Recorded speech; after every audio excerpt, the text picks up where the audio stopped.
Good morning. My name is Jessica Cohn, and I'm here to talk a little bit about my internship and what I do at the company I work with, Secure Ideas. Secure Ideas is just a smaller little company, but they have about 24 members. They're spread between 4 different states, majority of us being in Jacksonville, and they have clients all over the U.S. and in some of the other countries. So the clients are widespread, and there's a wide variety of them, all different types of organizations. Clients can be anywhere from a small little company, startup company, to a large Fortune 500 company, to a government entity. They've had clients in the whole wide range variety. And we get into this company. This company is, their primary objective is just to help companies improve their security posture and then to train the next generation of security professionals. And that's kind of where I fit in. As this company is known by the community as professionally evil, because that whole idea is we are professionals. We are under contract of what we do for that client. We are not just going in and rummaging through people's networks whenever we feel like it. That's a security researcher. We are under contract and we have specific guidelines of what we are required to do. And that's what we do. We are professionals, and we're professionally evil at doing it because we have to think in the minds of a criminal or just misconfigurations with a network. And if there's something misconfigured with that network, then a hacker can go in and exploit that vulnerability. As a new employee of a company, you have to kind of know what you have to do, or even in an internship. What am I supposed to do? What is my objective? My objectives here, starting out with this company, is I have to know what the company is, and I have to know what services they offer. And I have to understand those. So we'll first get into some of the services they have to offer and what services that I fall into as starting out with this company and what I do for my job. And once I know those services, then I need to know a little bit about the planning and scoping a job when somebody gets a client and brings them in, and understanding a little bit about some of the contracts. And then once we have all that information and we're ready to do one of their jobs, then it's gathering that information and finding the vulnerabilities and identifying them. And then we got to validate them, because we got to find out if those vulnerabilities are an actual vulnerability or not, or a false positive, or is it just something completely off the wall, something else? The vulnerabilities, the information gathered, and then we validate it, then we can actually write the report and give it to them. Now let's get into a little bit about what they do as a company and the part that I actually get into. I'll eventually get into the other stuff, but I'll get into a little bit about what I start off as a new employee or as an intern. So we got consulting. The consulting is your penetration testing, that this is your breaking down into the weeds of what vulnerabilities either the network or the web, mobile applications, APIs, your hardware, your Internet of Things, your wireless access points, and your physical access. Yes, there is physical access of breaking into or gaining access to their building or data center or whatever, and finding out if we can gather any information. It's not done on a regular basis, but some clients still actually want that done and want it done like annually or semi-annually or however they want it. Once they get into the penetration testing, that is really finding the vulnerabilities within their systems. They also have testing credits. Testing credits is pretty much pre-buying whatever they need. So you pretty much buy testing credits. So I need a quick scan. I need a pen test done. I need this consulting done. And they just use their credits because they've already pre-purchased everything. Then you got your security consulting. This is done by some of our more senior consultants. This is like any gaps within their security, that they'll assess them, their network security assessments, some of their architecture reviews about how their structure and their system is set up, and we try to give them some better avenues or what works good for them, what doesn't, and things like that. And in their cloud environment, how they have it set up, and is it safe, and is there any type of security vulnerabilities within the system. It's just a quick consulting service that we offer for them. And we also have SHASTA, which is your Strategic Application Training and Advising. This is what the company does as another avenue of approach. They want to train the next security professionals, so they offer these services. And they offer different training. Some of the other training is your application security primers, some refreshers, security, just foundational security training, and your data protection training. And they also have this mentorship for whenever you are ready to take that CISP test or the exam. I've sat through some of these classes just to get some general knowledge of it. I am nowhere near of being able to take one of these tests, but hopefully in the near future I will be able to. And that is for the consulting side and for the training side. Now, the scout side. This is where I step in, because I have to understand the vulnerabilities and OWASP standards of what is going on in people's networks or their assets or their cloud system. So this is just a scratch on the surface of what their vulnerability is. This is not breaking down in the weeds like a penetration test. This could lead to a penetration test, but what I end up doing, I'll get into a little bit later on about what I exactly do with the scout services. But as you're just kind of doing initial assessment, scratching the surface and finding those vulnerabilities, and then you got to verify those vulnerabilities, because you want to make sure they're actually vulnerabilities and not just something else or a false positive, because you don't want to tell a client, oh yeah, you have all this stuff messed up, and it's not really messed up because you didn't verify that what it was coming back with on the scan, if it was true or not. But I will go into a little bit about that. So we got your cloud scouts, your network, and your asset scouts, and web scouts. And we use different tools with each of them. They could be Burp Suite, or using different scanners like Nessus scans and stuff like that to go through either on their internal or external networks. And just a general baseline covered of what their vulnerabilities are. This is a vulnerability solution that's for practitioners, and it's built by practitioners. Nessus helps us find the vulnerabilities, which could include software flaws, missing patches, malware, or misconfigurations. This will be Tenable's description of Nessus, as I can't show you actual Nessus data due to clients' privacy and confidentiality. Nessus offers pre-configured scan templates for many scenarios, and customizing a template from the default is quick and easy.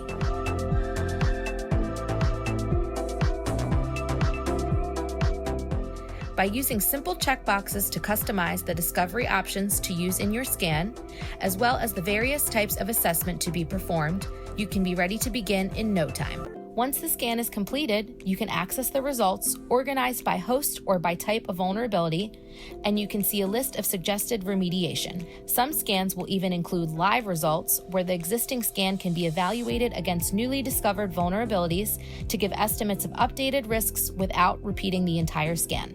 When you look further into specific vulnerabilities, all the information you need to understand the issue is presented in an easy-to-read format, along with a recommended solution. I'm going to show you how to find some vulnerabilities using Burp Suite through a lab through Portswagger's labs, because I can't show you through client data. Now we're going to talk about authentication bypass via OAuth, and that is your middleman in between things. You would log into an account. Sometimes you get social media stuff, which will log in here through social media, and it uses the OAuth third party to counteract with the main site and pull the data from your Facebook page or Gmail and then links it to the whatever website you're logging into, and then now you're logged in. So we're trying to bypass and see if there's any errors with the OAuth system. So we're looking for the OAuth callback and the authorization. So you see right there the authorization, and you actually have your client ID right there. And that's where it calls back and asks for the data. And it goes through the process until it authenticates it. Once it authenticates it, it thinks it's valid, everything's good. So see, it's showing his email address and his username and the token, which is the same as what's on the account. I'm using Burp Sweep right now to be a man in the middle and stop the traffic or see what's going on in the traffic of clicking buttons and going to the internet. That token, we might be able to utilize that token to bypass something else and use his token to get onto something else. So we're going to use the repeater function, and this actually allows me to modify stuff. So we have a cookie that's already set with that token. So what we're going to try to do is see if we can log in to somebody else's account using this person's validation stuff. So we'll take his email, and we're going to change his email to somebody else's that we've probably prior got the emails of people that have accounts or things like that, but we can't get on this person's account because this one's an admin. So we're going to try to see if we can access an admin account through a user account. And we noticed the session did go through, so let's see if we can validate it and see if it works properly actually on the internet. So we're going to copy the URL that with the data of the admin email in there. We're going to copy that web link. We're going to go back to the main page, and we're just going to paste it up in the browser up there. And it's processing, and it processed. So now we check the account information, and now we're logged in with the admin Carl's account by using a user account. We're going to talk a little bit about information disclosure within an error message. If we can cause an error message, we might get some information about their servers. So we're going to pull up one of their products, this bucket of doom, whatever you want to call it. We're going to look for that product and see how it has a product ID number of 1. So I guess they're going in order of that first product being on there, and that's the number 1 product. We're going to send it to repeater. And you see it processed okay. So we know product 1. We're going to change it to product 2. See if there is anything. Oh, there is a product 2. And that went through and processed. So we're going to go back to the website to see if it does. That was product 1 right there. Let's see if product 2 comes up. And product 2 comes up. So we know it's got a function of a product number. So 1, 2, 3, 4, etc., etc. in sequence. So we're going to come back here. We're going to try to modify it a little bit. We're going to put a string in. And we get an error message. So, and we get the Apache strut, version 2, 2.3.31. There's the version number, and we know it's running Apache. Now you could try to find out if you can exploit Apache. That's where you would go further in. But here we're just finding out that we got information disclosure. You see in the website, you can also still do it. Internal error, and the Apache strut. Here we got some SQL injection. We're going to try to use union attacks by a combination of trying to find out the columns and then try to find out if it returns any type of data back. Because what we're trying to do is pivot from one column and category to pivot to something else we want. We're trying to find some other data that might be useful to us. All right, we got tech gifts here. See, it's a column of tech gifts, obviously, and then we move to lifestyle, and it's the same thing. Gives you some items and it gives you prices. And we're not sure how many columns there actually is. So we move over to burp sweep. We're trying to find the same stuff that we're doing. We get the get request because we got tech gifts, and now we're going to have lifestyle. So if you see, we have the category lifestyle, what we clicked on the website. We want to send that one to repeater because we're trying to change and modify and figure out how many columns are within that lifestyle part on the website. So what we're going to type in is union commands. And each of the union commands, like these union select and null, the null is what we're trying to find out. It's like kind of like a wild card, trying to find out if there's data and how many categories there are. So null, the first null would be like the first category, and it has an error message. So that means it's not one column. We'll try to put another null in it. Still an error message. Okay, so it's not 2 columns. Now let's try another one. And we get a good okay. So that means that page, lifestyles, has 3 columns. So we're going to copy that so I could try it over in the website to make sure it's still valid and doesn't error. So we are in lifestyles. You see it looks like it has 2 columns. But realistically, after you hit enter, it has 3 columns. So we found out that it has 3 columns. There is a hidden column somewhere that we cannot see. And to verify, yep, we put 2 nulls in there for 2 columns and we get an internal server error. No data though. But now we know it's 3 columns and not 2. Now we're going to move on to another one. So we got another part of the web page, and we're still using the union attacks, and we found out how many columns, but now we got to find out how many columns and which columns contain text values, meaning strings, words, not numbers. See how it looks like there's 2 columns there? Let's find out if there's 2, 3, 4 columns, and which ones have actual text in them. So we have gifts. We're going to find the gifts category in burp. We're going to send it to repeater.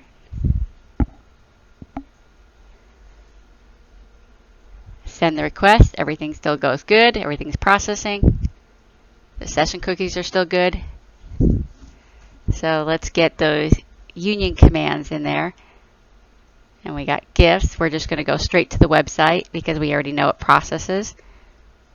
So we got 3 nulls in there to find out if it has 3 categories. This one, this one, and gifts has 3 categories.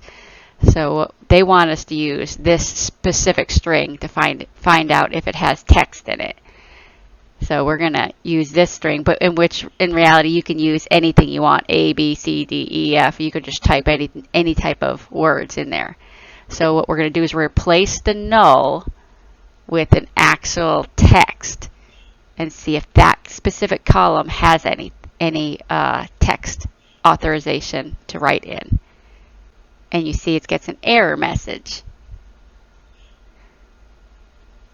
So we know it does not function. The first column does not have text. Let's try the second column.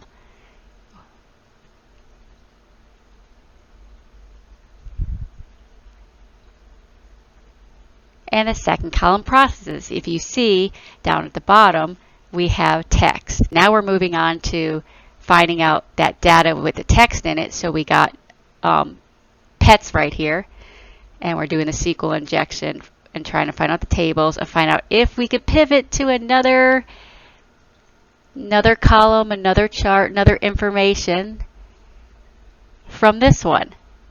We want usernames and passwords. That's what we're trying to find out.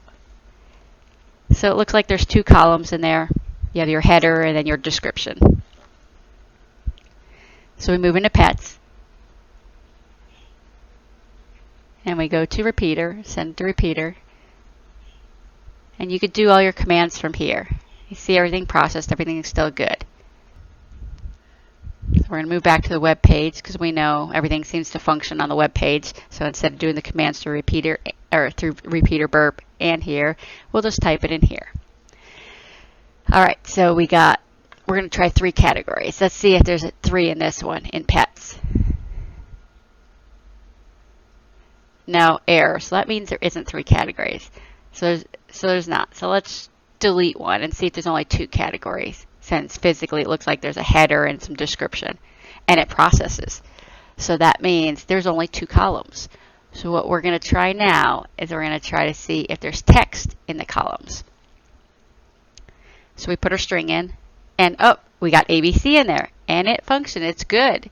So we know that one's good, and we know it'll process anyway. So let's just check the second column and see if that has text.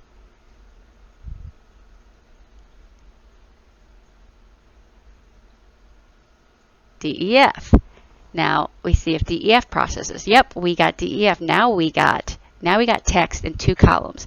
So we're trying to find out if we can get usernames and passwords, maybe, because that would be 2 columns. You have users and you have passwords. So we're going to try to pivot, and whatever we pivot on has to be exactly the same amount of columns. So this is just playing around and trying to manipulate the system and find out if we can try to get information from their servers and confuse it. So we're going to type in the same thing, union commands, and then we're going to type the username and password from the user group, because we know it's usually the user groups. And we're going to see if we can process that to be able to access any data from their servers. Once we hit enter, and there we go. It pivoted straight from the one category straight to the users category. And now we have an administrator password. So we can copy that password, and we can try to log in with an administrator account. We know it was administrator. Type in administrator, and you paste in the password, and let's see if we can log in. And voila! We have logged into an administrator account. As I explained in the beginning, where I came in was Scout initially, and I used the Nessus scans to find the vulnerabilities. Then I'll go through and use burp sweep or other tools to find out and validate those vulnerabilities are true and not a false positive. Once everything is done, then now we get into reporting. Now we have to write a report. This report is an example of common findings, but nothing specific to any client.